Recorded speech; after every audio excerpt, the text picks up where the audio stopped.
너무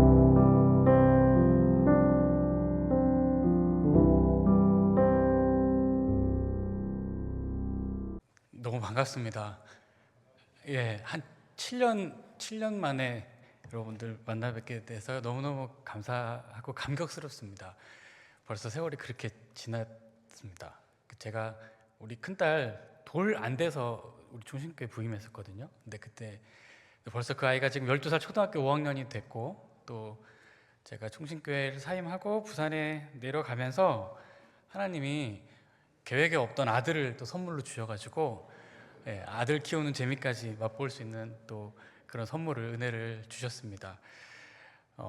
7년 만에 충신교회 왔더니 제가 사역할 때 같이 동역하고 섬겨줬던 우리 20대 초반의 파릇파릇한 청년들이 애기 엄마 아빠가 돼가지고, 예, 아저씨들이 돼 있더라고요. 그 모습 보면서 너무너무 감격스럽고 감사했고요. 그 다음에 우리 장로님들, 또 우리 권사님들 한 분 한 분 뵀는데, 근데 진짜 뭐 거짓말 안 하고 주름살 하나도 더 안 생기신 모습, 정말 건강하고 젊으신 그대로 보이는 모습도 보게 돼서 너무너무 감사하고 감격스럽고요. 특별히 아까 이 말씀 전하기 전에 주일 청년 3부 예배, 우리 청년부 예배 때도 또 말씀 같이 전하고 함께 예배 드렸는데, 너무너무 감격스러웠습니다. 하나님이 오늘 우리 충신교회로 불러주셔서 함께 예배 드리게 하셨는데요, 저에게는 정말 더할 나위 없는 선물인 것 같고요. 너무너무 하나님이 큰 감격과 은혜를 주셔서 너무너무 감사하게 생각합니다. 또 하나님이 그동안 저도 그렇고 여러분들도 그렇고 평안하고 안전하게 잘 보살펴 주셨다가 이렇게 만날 수 있는 은혜를 주신 것 자체로도 하나님 앞에 너무너무 감사하고, 그동안 또 잘 지낼 수 있도록 여러분들 기도해 주시고 또 기억해 주시고 오늘도 이렇게 따뜻하게 환대해 주셔서 너무너무 감사합니다. 감사하다는 말씀 먼저 드리고 싶습니다. 또 남전도의 헌신 예배 특별히 이렇게 강사로 또 불러주셔서 또 말씀 전하게 해주셨으니까 지금부터는 말씀 전하도록 그렇게 하겠습니다. 사도 바울이 이제 고린도에서의 사역을 마무리하고 다른 곳으로 떠나려고 합니다. 벌써 1년 반이라는 시간이 지났습니다. 사도 바울이 고린도에서 1년 반이라는 시간을 머물렀는데, 이 사도 바울이 고린도에서 1년 반을 머무른 것은 굉장히 이례적인 일입니다. 그러니까 사도행전의 기록들을 이렇게 찾아보면 사도 바울이 복음을 전하면서 여러 곳을 다니잖아요. 여러 곳을 다니는데 1년 반씩 이렇게 오랜 기간 머무르는 적이 없습니다. 그러니까 사실 1년 반도 뭐 그렇게 긴 시간은 아닌지 모르겠지만 사도행전의 기록들을 보면 뭐 며칠 혹은 뭐 몇 주 이렇게 금방금방 떠나거든요. 그러니까 사도 바울이 1년 반을 여기서 머물렀다는 것은 사실 굉장히 의미가 있는 일입니다. 그리고 오늘 우리가 함께 본문으로 읽었습니다만 18절 말씀에 보면 사도 바울이 고린도라는 도시를 떠나면서 머리를 깎는 독특한 행동을 하기도 하는데요. 그러니까 사도 바울이 이례적으로 긴 기간을 고린도에 머물렀던 것, 그리고 이 고린도를 떠나면서 머리를 깎는 독특한 행동을 한 것을 보면 사도 바울이 고린도에 머물렀던 이 1년 반의 시간, 그리고 그 시간 동안 복음을 전했던 이 고린도, 그에게는 참 잊을 수 없는 어떤 특별한 은혜가 있는 것으로 보입니다. 오늘 이 본문의 말씀을 함께 묵상하면서 특별히 남전도의 헌신 예배의 말씀을 전할 수 있도록 인도해 주셨으니까, 헌신하는 것이 무엇인지, 그리고 어떻게 사는 것이 헌신하며 사는 것인지, 그리고 정말 어떻게 하면 헌신할 수 있는지, 이런 이야기들 함께 나눠보려고 합니다. 하나님 항상 필요할 때 딱 적절하게 필요한 말씀, 은혜로운 말씀 주시는 하나님이시니까 하나님이 오늘도 필요한 양식으로 채우실 줄 믿고요. 또 그 말씀 듣고 다만 조금이라도 하나님이 원하시는 대로 삶이 변하는 그런 은혜를 저 여러분들 모두에게 주시기를 예수님의 이름으로 축원합니다. 자, 유명한 도시들에는 소위 랜드마크라고 불리는 그런 건축물들이 있습니다. 여기 고린도에도 랜드마크라고 불릴 만한 건축물이 있는데, 그 건축물이 뭐냐면 아프로디테 신전입니다. 자, 이 아프로디테 신전은 뭐냐면 아프로디테라는 사랑과 미의 여신을 숭배하고 그 여신에게 제의를 드리는 신전입니다. 근데 이 아프로디테 신전이 고린도라는 지역을 한눈에 내려다볼 수 있는 가장 높은 산에 이렇게 떡하니 아주 크고 웅장하게 건축이 되어 있습니다. 그러니까 이 고린도에 사는 사람들과 수많은 순례자들은 이 고린도의 가장 높은 곳에 위치한 이 아프로디테 신전을 찾으면서 이곳에서 아프로디테를 숭배하는 제의의식을 올렸는데요. 이 아프로디테 신전에서 드리는 제의의식은 뭐 다른 어떤 종교의식이 아니고 좀 입에 담기 민망합니다만 그냥 성행위입니다.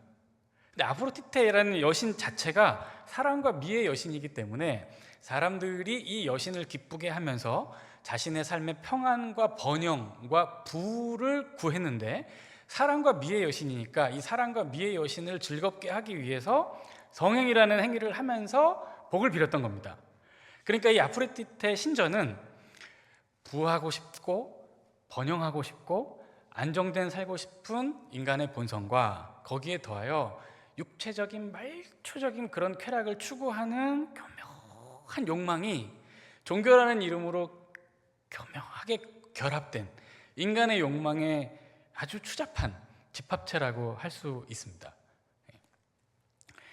그러니까 이 고린도 사람 같다 이런 말이 아주 문란하고 부도덕적인 사람을 지칭하는 말이었는데, 그만큼 이 고린도 지역에 있는 이 아프로디테 신전이 별로 이들의 평판에 있어서 좋은 것이 아니었음에도 불구하고 이들은 끊임없이 아프로디테 신전을 찾았던 이유는 이들의 욕망을 실현할 수 있었던 장소이기도 했고, 정말 이 아프로디테 신전이 수많은 사람들을 찾게 하는 명소가 되어서 도시에 부를 가져다 줬습니다. 그리고 사람들이 모이는 곳에 사실 장터가 열리고 장사를 하는 사람들이 많이 모이잖아요. 그러니까 그러다 보니까 이 고린도라는 지역에 자연스럽게 상업이 발달하고 무역이 발달하면서 이 도시는 더 많은 부가 축적되는 그런 곳이었습니다. 그러니까 진짜 사람들은 부귀와 영화의 노예, 쾌락의 노예, 그렇게 살아가고 있었던 겁니다. 사도 바울이 그런 도시에서 복음을 전한 것입니다. 그러니까 정말 예수 그리스도의 십자가, 하나님의 성육신, 거룩한 아름다운 사랑이라는 가치가 도저히 이렇게 비집고 들어갈 틈이 없는 욕망의 노예가 된 사람들이 사는 그 도시에 그래도 하나님 살아계시고 복음의 생명이 있어서 복음의 열매들이 맺히기 시작했습니다. 확실히 전도는 사람이 하고 사람이 입술을 열어서 자기 말을 전하는 것이지만 하나님이 하시는 일이니까 하나님이 사도 바울의 입술과 그의 삶을 통해 생명의 열매들을 맺어가셨습니다. 사도 바울은 고린도에 도착한 후에 유대인의 회당에서 복음을 전했죠. 그곳에서 말씀을 강론하면서 예수 그리스도가 참된 구세주가 되신 것을 증언했습니다. 귀한 열매도 있었습니다. 회당장이었던 유대인 그리스보와 그의 온 가족이 믿고 세례를 받는 일도 있었습니다. 그리고 무엇보다 값진 열매는 동역자 브리스길라와 아굴라 이 부부를 함께 만나게 된 것이죠. 또 이 유대인만 구원하는 은혜가 있었던 것은 아닙니다. 역시나 고린도는 이방 지역이니까 이방 사람들에게도 많이 복음을 전했고요. 디도 유스도라는 신실한 믿음의 사람을 만나기도 했고, 또 수많은 고린도 사람들이 바울이 전하는 복음을 듣고 그 와중에도 변화되어서 세례를 받는 놀라운 일들이 있었습니다. 하나님께서 그런 열매들을 또 사도 바울로 하여금 보게 하셨습니다. 그런데 또 그런 열매들 속에는, 열매들이 맺히기까지는 또 혹독한 고난도 뒤따르지 않겠습니까? 이 사도 바울은 사역의 초기부터 유대인들의 강력한 반대에 계속 부딪혔고요. 그들에게 어마어마한 핍박을 받았습니다. 그리고 말씀을 강론하던 회당에서 계속 쫓겨났고, 그리고 이후에는 아무 문제가 없이 처리되기도 했지만 유대인들에 의해서 고발되어서 법정에 서는 일을 당하기도 했습니다. 그렇게 열매도 보고 고생도 하면서 1년 6개월이라는 시간이 다 지났습니다. 사도 바울은 항상 하나님의 인도하심을 따라서 성령의 인도를 따라 행동하고 또 사는 사람이니까 아마도 사도 바울이 기도하는 가운데 하나님의 음성과 그의 뜻을 들은 것 같아요. 이제 고린도를 떠날 때가 되었다고 생각한 것 같습니다. 그리고 정한 때가 되어서 사도 바울은 지금 다음 행선지로 이동하고 있습니다. 그 내용이 오늘 본문 우리가 읽은 18절에 사도 바울이 겐그레아에서 머리를 깎고 떠났다는 그런 내용이 기록이 되어 있습니다. 자, 여기 이제 사도 바울이 고린도를 떠나면서 겐그레아, 고린도 동편에 있는 동네의 이름인데요. 이 겐그레아 항구에서 배를 타고 떠나기 직전에 이렇게 머리를 깎았다고 합니다. 근데 이 머리를 깎는 이 행동이 참 독특한데, 이 행동이 어떤 의미가 있는지 우리가 구체적으로 좀 들여다봐야 될 필요가 있습니다. 자, 오늘 18절을 다시 보면 바울이 일찍이 서원이 있었으므로 갱그레아에서 머리를 깎았더라고 합니다. 자, 그러니까 사도 바울이 지금 고린도를 떠나면서 머리를 깎은 것은 바울이 어떤 서원을 했다는 이야기입니다. 그러니까 이 머리를 깎는 행위 자체가 하나님 앞에 서원을 드리는 것과 깊이 연관이 되어 있습니다. 자, 그러니까 지금 사도 바울이 고린도를 떠나면서 머리를 깎았다는 것은 사도 바울이 적어도 고린도에 있는 동안 하나님 앞에 어떤 서원을 드렸고 그 서원으로 인해 머리를 깎고 있는 겁니다. 특별히 이 머리를 깎는 행위는 서원의 기간이 종료될 때 하는 행위거든요. 그러니까 사도 바울이 고린도를 떠나면서 머리를 깎았다는 것은 사도 바울이 마음속으로 서원했던 어떤 그 서원의 기간이 지금 끝났다는 겁니다. 그래서 이 사도 바울이 드렸던 서원에 대해서 크게 두 가지 견해가 있습니다. 첫 번째 한 가지 견해는 뭐냐면 이 사도 바울의 서원을 보편적인 의미에서의 나시린의 서원으로 이해하는 경우입니다. 그러니까 나시린의 서원 많이 들어보셨죠? 민수기 6장에 기록되어 있고요. 대표적으로 삼손이 드렸던 서원입니다. 그러니까 평생을 거룩한 사람으로 하나님 앞에 드리면서 이 나시린의 서원을 하는데 이 나시린의 서원은 최소 30일, 100일, 3년 그리고 평생까지 하나님 앞에 드릴 수 있었습니다. 그 대신 이 나시린의 서원을 드리면 이 나시린의 서원의 기간 동안 자기가 정한 기간 동안은 민수기에 써 있는 내용처럼 포도주와 독주를 마시지 않았고요. 시체와 접촉하는 부정한 일을 금했고요. 특별히 이 서원 기간이라는 것을 기억하면서 머리를 자르지 않았습니다. 그런데 이 나시린의 기간이 서원 기간이 끝나면 이제 서원이 끝났으니까 더 이상 머리를 기를 필요가 없죠. 그래서 서원이 끝난 동시에 이 머리를 자르고 그동안 서원을 잘 지킬 수 있도록 해주신 하나님의 은혜에 감사하면서 성전에 가서 번제로 화목제물을 잡아 하나님 앞에 화목제사를 드리면서 서원 기간 동안 길렀던 머리를 깎아서 그 머리카락과 화목제물로 드리는 번제와 함께 하나님 앞에 태워서 드림으로 이 나시린의 모든 서원의 기간 그리고 이 모든 서원의 과정이 종료가 됩니다. 그러니까 사도 바울이 이 나시린의 서원을 드렸다는 거예요. 왜냐하면 사도 바울도 원래 이 사람 예수 잘 믿는 사람이 아니잖아요. 어느 날 갑자기 생각지도 않게 정오의 태양보다도 더 밝게 빛나는 그 빛 속에서 그리고 기이한 그 임성 속에서 하나님을 만났고 자신을 부르시는 하나님과 대면했죠. 그리고 그 이후로 인생이 변했습니다. 그러니까 사도 바울이 자신의 인생을 변화시키고 자신을 복음을 전하는 사람으로 불러주신 하나님의 은혜에 감사하면서 평생 자신도 복음을 전하는 일에 헌신하면서 나시린의 서원을 드렸다는 겁니다. 그리고 그 나시린의 서원을 잘 이행하다가 오늘 이 고린도를 떠나면서 갱그레아에서 머리를 깎았다고 해석하는 거죠. 이게 첫 번째 견해고요. 두 번째 견해가 있는데 이 두 번째 견해는 이 서원이 나시린, 보편적인 나시린의 서원이 아니고 특별한 의미를 담은 감사와 헌신의 서원이었을 것이라는 견해가 있습니다. 자, 레위기 22장 18절에서 19절을 보시면 아론과 그의 아들들과 이스라엘 온 족속에게 말하여 이르라. 이스라엘 자손이나 그 중에 거류하는 자가 서원 제물이나 자원 제물로 번제와 더불어 여호와께 예물로 드리려거든 기쁘게 받으심이 되도록 소나 양이나 염소의 흠없는 수컷으로 드릴지니라는 말씀이 있습니다. 자, 유대인들은 나시린의 서원이 아니어도 하나님께 서원을 드릴 수 있었습니다.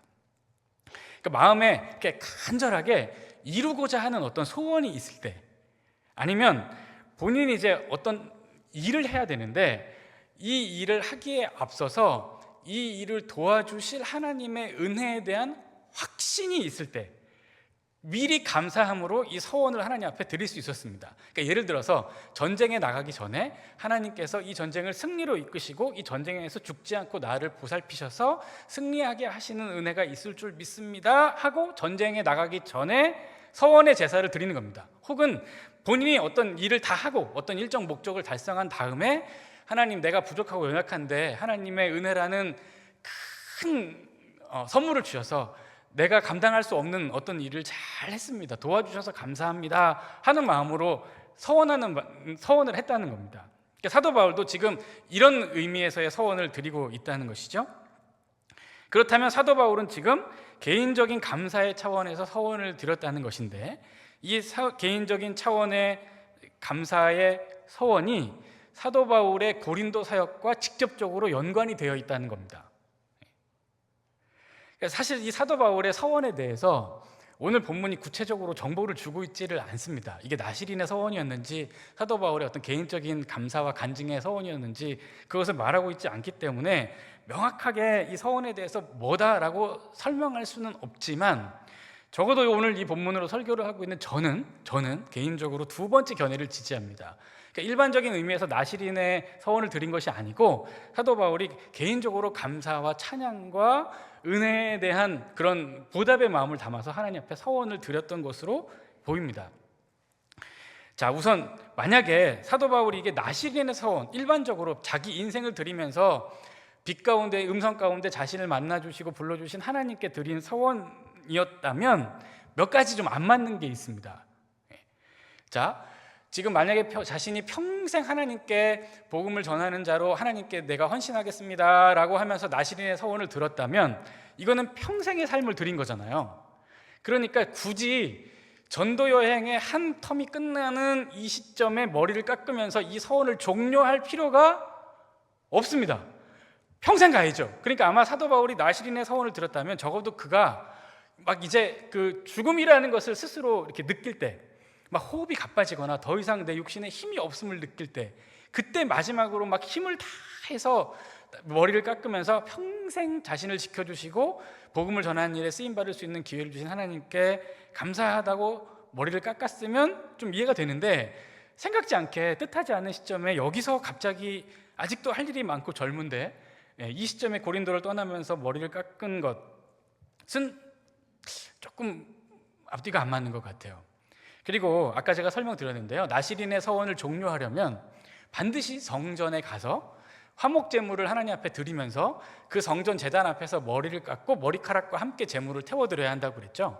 근데 지금 사도 바울은 지금 여기 성전이 아닙니다. 그러니까 하나님 앞에 화목 제물, 번제물을 드리고 있지 않아요. 그냥 단순히 머리만 깎고 있을 뿐입니다. 그러니까 율법하고도 맞지를 않아요. 그래서 아마 사도 바울이 이 고린도에서 시간을 보내면서 사역을 하면서 개인적인 의미를 담아 이 서원을 한 것으로 보입니다. 그렇게 추정할 수 있는 근거가 오늘 함께 읽은 9절에서 11절에 나와 있어요. 자, 그럼 다시 한번 오늘 본문 9절에서 9절 10절을 한번 볼게요. 밤에 주께서 환상 가운데 바울에게 말씀하시되 두려워하지 말며 침묵하지 말고 말하라. 내가 너와 함께 있음에 어떤 사람도 너를 대적하여 해롭게 할 자가 없을 것이니 이는 이 성중에 내 백성이 많음이라 하시더라.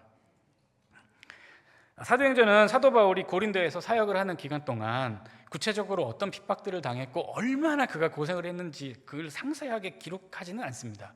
그러나 오늘 이 본문을 통해서 사도 바울이 얼마나 혹독한 고난을 당했고 그가 얼마나 힘든 시간을 보냈는지는 충분히 짐작해 볼 수 있습니다. 하나님이 밤에, 그러니까 어느 날 밤에 사도 바울을 찾아오셨어요. 그리고 그에게 말씀을 하셨습니다. 말씀을 묵상하는 가운데 내면의 음성을 주셨는지 아니면 기도하는 가운데 환상을 봤는지 그 정확히 모르겠지만 어쨌든 하나님 앞에 마음과 생각을 다 집중해서 하나님과 깊이 교제하는 시간에 하나님이 사도 바울을 찾아오셔서 말씀하셨습니다. 사도 바울에게 하나님이 주신 말씀의 요지는 크게 두 가지예요. 첫 번째는 뭐냐면 두려워하지 마, 겁내지 마, 염려하지 마, 내가 반드시 너를 지킬 거야, 어떤 사람도 너를 해하지 않을 거야 하고 주님이 분명히 말씀하셨어요. 자, 그러면 하나님이 괜히 이런 말을 주시는 게 아니잖아요. 그러니까 적어도 이날 이 밤 사도 바울은 그의 마음속에 깊은 두려움과 불안과 걱정과 염려를 가지고 있었다는 것을 짐작해 볼 수 있습니다. 워낙 사람들이 힘들게 했으니까요. 얼마나 힘들게 했는지 하나님 앞에 두렵습니다, 떨립니다, 죽을 것 같습니다, 진짜 죽음의 공포가 여기 목까지 차오른 것 같습니다 하고 하나님 앞에 기도하고 있었던 것 같아요. 하나님이 괜히 찾아오셔서 이런 얘기를 하실 분이 아니니까요. 정말 심각한 죽음의 공포를 느끼며 지금 사도 바울은 기도하고 있음을 우리가 알 수 있죠. 굉장히 두려웠던 겁니다. 하나님께서 또 한 가지 사도 바울에게 주신 말씀은 침묵하지 말고 말하라 하는 것입니다. 침묵하지 말고 말하라. 왜냐하면 너는 계속 말을 해야 되는데, 복음을 전해야 되는데, 왜냐하면 이 성중에 내 백성이 아직 많기 때문이다, 주님 말씀하셨습니다. 그러니까 이 사도 바울이 가지고 있었던 이날의 두려움, 그리고 걱정, 느꼈던 죽음의 공포는 사도 바울로 하여금 이 도시에서 더 이상 입을 열어서는 안 되겠다, 더 이상 이 도시에서 입을 열어 복음을 전하다가는 진짜 끝나겠다, 그만해야지, 복음 전하는 것을 멈춰야지 하는 행동의 결단으로 이어졌던 것으로 보입니다. 그러니까 하나님이 찾아오셨겠죠. 침묵하지 말라고, 계속 전하라고 하신 것입니다.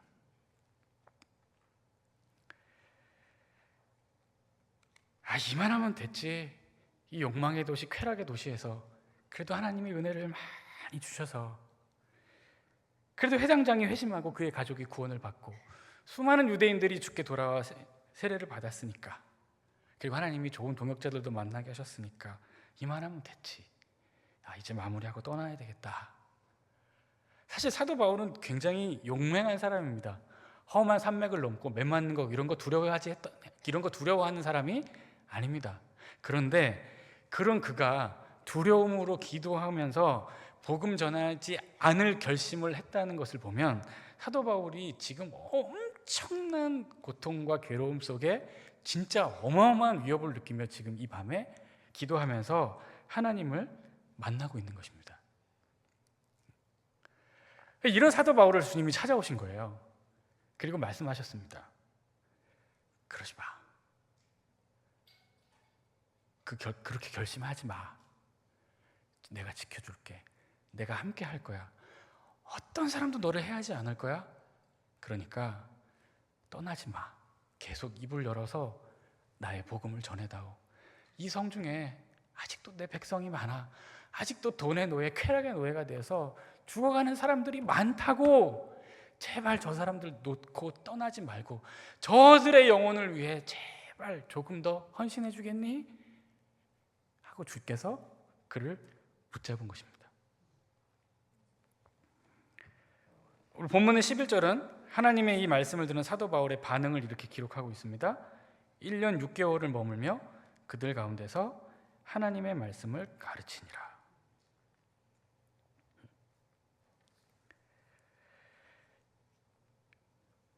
사도 바울이 이날 하나님의 설득에 넘어간 것 같습니다. 그리고 그의 생각과 결심을 바꾼 것으로 보입니다. 아까도 제가 언급했지만 사도 바울은 이 고린도에서 1년 6개월을 머물렀습니다. 짧으면 며칠, 길어야 몇 주, 그거밖에는 다른 도시에 머무른 적이 없습니다. 1년 반을 머물렀다는 것은 굉장히 이례적으로 긴 시간을 머무른 것입니다. 사도 바울은 이날 자신 깊은 두려움 가운데 하나님 앞에 기도하고 있는 자신을 찾아와 두려워하지 말라고, 무서워하지 말라고, 내가 함께 할 거라고, 내가 지켜줄 거라고 약속하시면서 계속 입을 열어 내 백성들을 구원하라고 청하시는 하나님의 음성을 듣고 이 땅에 죽어가는 영혼들을 깊이 사랑하셔서 그들에게 단 한 번이라도 더 복음을 전할 수 있는, 복음을 들을 수 있는 기회를 주시고자 하는 하나님의 마음과 맞닿아 1년 반이라는 시간을 죽음의 공포를 느끼고 그토록 힘들어하고 괴로워하면서도 그는 1년 반의 시간 동안 하나님 앞에 이 고린도에서 열심히 복음을 전하기로 결단하고 다짐하면서 하나님, 알겠습니다. 순종하고 열심히 복음을 전할게요. 지켜주시고 보호해 주시겠다는 약속을 믿습니다.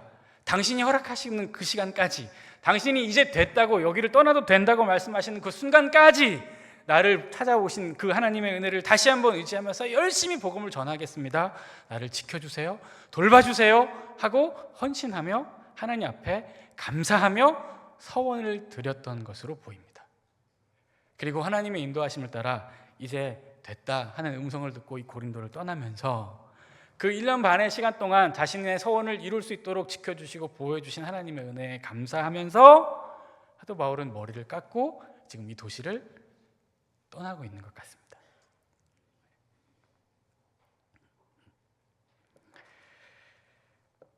올해 우리 충신교회 성도 여러분들이 이렇게 표어로 돌아가자는 말씀 붙들고 늘 기도하고 예배드리시고 있잖아요. 하나님께서 호세아 선지자에게 이런 말씀을 하셨습니다.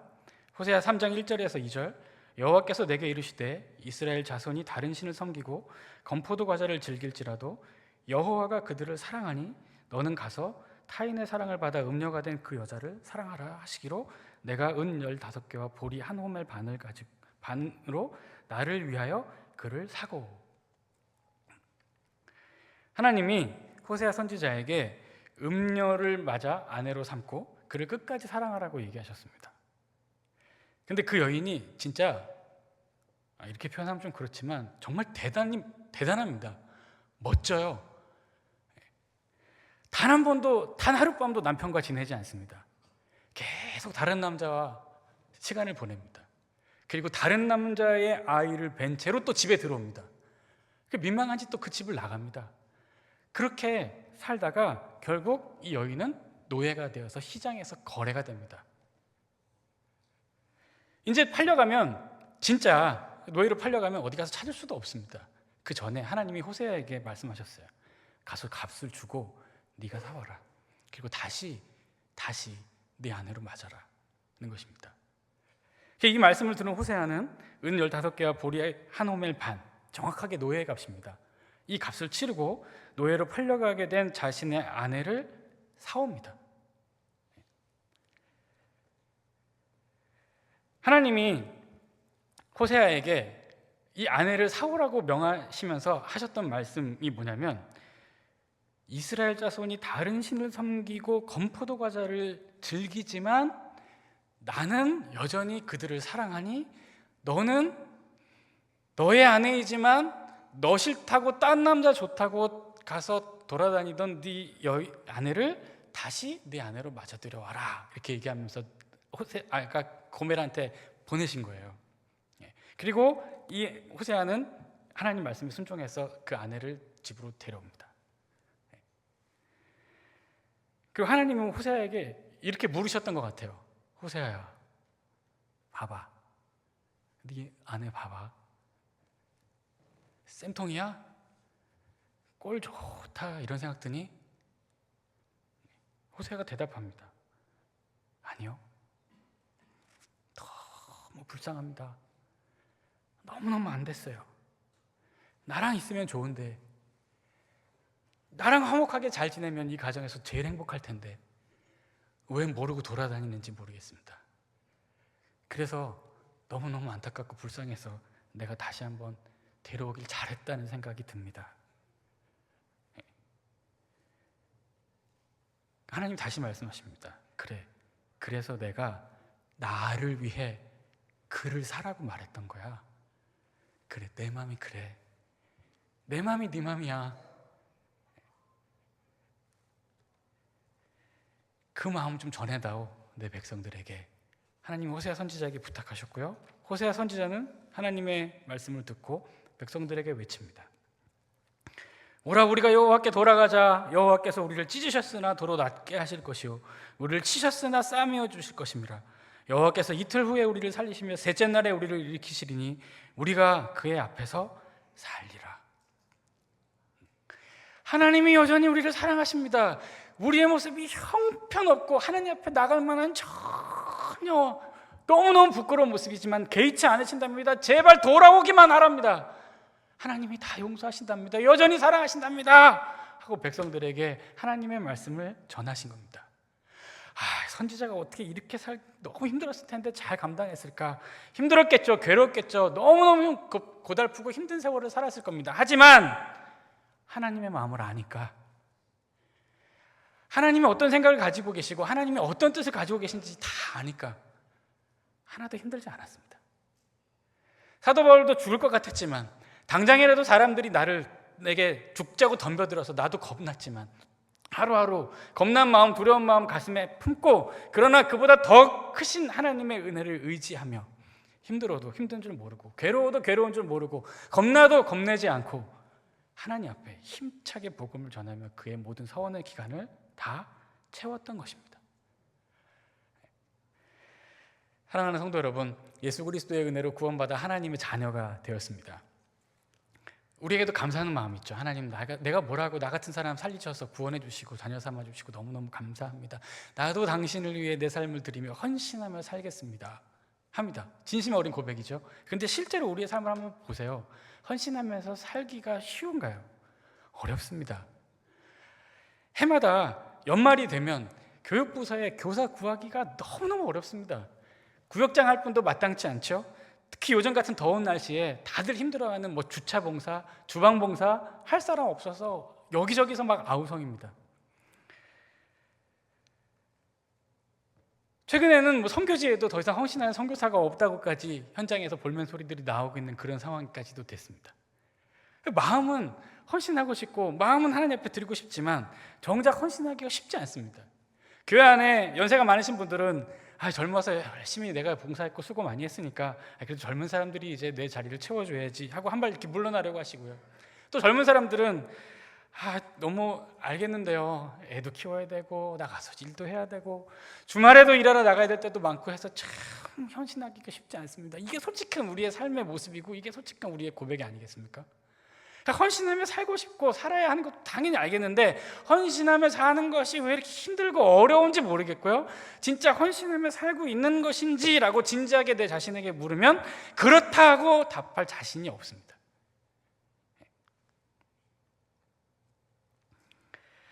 마음이 있어도 헌신하며 살 수 있는 것이 아닙니다. 쉽게 헌신할 수 없습니다. 그러나 어렵지 않습니다. 하나님 마음을 깊이 깨닫고 그분과 만나면 자연스럽게 살게 되는 것도 사실입니다.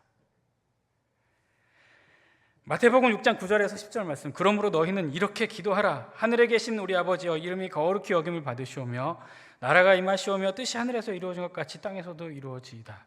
예수님께서 우리에게 이렇게 기도하라고 가르쳐 주신 내용입니다.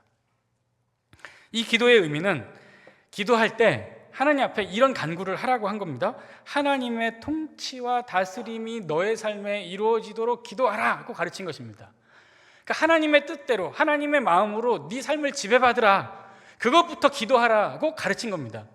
하나님의 마음이 내 안에 충만하도록, 주님의 뜻이 내 안에 가득하도록, 그래서 어떤 생각을 하든지 어떤 판단을 하든지 어떤 결정을 하든지 어떤 행동을 하든지 그 모든 것의 기준이 하나님의 뜻과 하나님의 마음이 되도록 그것부터 하나님 앞에서 무릎 꿇고 기도하라고 예수님께서 우리에게 가르쳐 주신 기도의 내용입니다. 예수 그리스도께서 십자가를 지면서 끝까지 눈물로 순종하며 기도하신 이유, 사도 바울이 그렇게 힘들어도 끝까지 1년 반의 시간 동안 이 고린도에서 헌신하며 살아갈 수 있었던 이유, 호세아가 그토록 괴로워하면서도 하나님 앞에 하나님의 말씀을 백성들에게 전할 수 있었던 이유 다 똑같습니다. 그들은 깊이 하나님과 기도하며 교제하며 만나는 가운데 하나님이 얼마나 우리들을 사랑하시는지 그 한 영혼을 귀히 여기시고 사랑하시는 목자의 애끓는 마음과 아버지의 불타는 마음을 그가 깊이 깨달았기 때문입니다. 이 마음으로 살아가라고, 이 마음이 너의 인생의 삶의 힘이 되는 것이라고, 이렇게 살아야 한다고 예수님이 우리에게 이렇게 기도하면서 살으라고 가르쳐 주신 것입니다. 사랑하는 충식교회 성도 여러분, 우리도 얼마든지 하나님 앞에 헌신하며 그렇게 살 수 있습니다. 우리가 지금 이 시간에 이렇게 아름다운 성전에서 귀한 분들과 더불어서, 귀한 지체들과 더불어서 이 예배를 하나님 앞에 드릴 수 있었던 이유는 그동안 우리의 앞선 수많은 믿음의 선배들이 예수 그리스도의 십자가와 부활을 깊이 경험하고 하나님 아버지의 마음을 알아서 교회를 사랑하는 그분의 마음을 담고자 애쓰고 수고하며 헌신했던 결과입니다. 지금도 예수 그리스도의 복음이 누군가에게 전파되고 있고, 지금도 많은 교회들이 하나님의 교회답게 잘 세워지고 있고, 지금도 수많은 주님의 종들이 하나님의 뜻대로 살겠다고 일어나고 있습니다. 하나님께 헌신한 사람들, 예수 그리스도의 그 한 영혼을 위해 기꺼이 십자가 지는 그분의 마음으로 감동되어 그 뜻대로 살아가는 사람들이 많다는 것입니다. 지금 우리도 그 마음으로 여기 나와서 하나님 앞에 예배를 드리고 있는 것이 아니겠습니까? 오늘 특별히 남전도회 헌신 예배니까요, 사랑하는 우리 충신교회 남전도회 성도 여러분, 한 가정의 가장인 우리가 하나님 앞에 하나님의 마음으로 가득하게 해주세요 하면서 기도하면서 살지 않으면, 우리가 먼저 하나님 앞에 올바로 서지 않으면 어떻게 우리의 가정과 우리 자녀들을 하나님의 사람들로 세우고 키워낼 수 있겠습니까? 그리고 우리 교회에서 남전도 회원들의 헌신을 빼면 교회가 휘청할 거 아니에요? 그러니까 우리 이 충신교회를 아름답게 주님 몸된 교회로 더 온전하게 세우기를 위해서도 사랑하는 우리 남전도회 헌신 성도 여러분들, 정말 하나님 앞에 간절히 기도하면서 주님의 마음과 뜻을 내게 달라고 간절히 기도해야 합니다. 그 아울러 사랑하는 우리 충신교회 성도 여러분 마찬가지, 우리 모두 다 마찬가지입니다. 하나님 앞에 기도하면서 주님의 마음으로 살게 해주세요. 주님의 뜻으로 채워주세요. 주님의 모든 것으로 내가 가득 채워져서 주님의 뜻대로 생각하고 결정하고 판단하고 행동하며 살아가게 해주세요.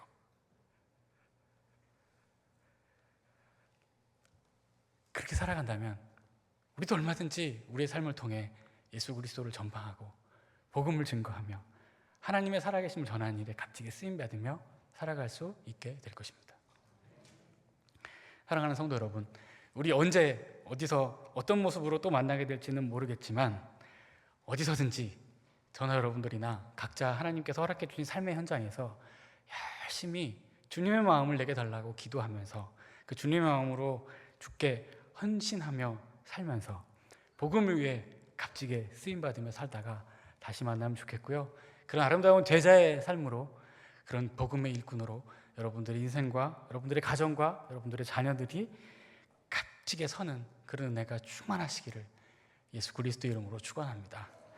기도하겠습니다.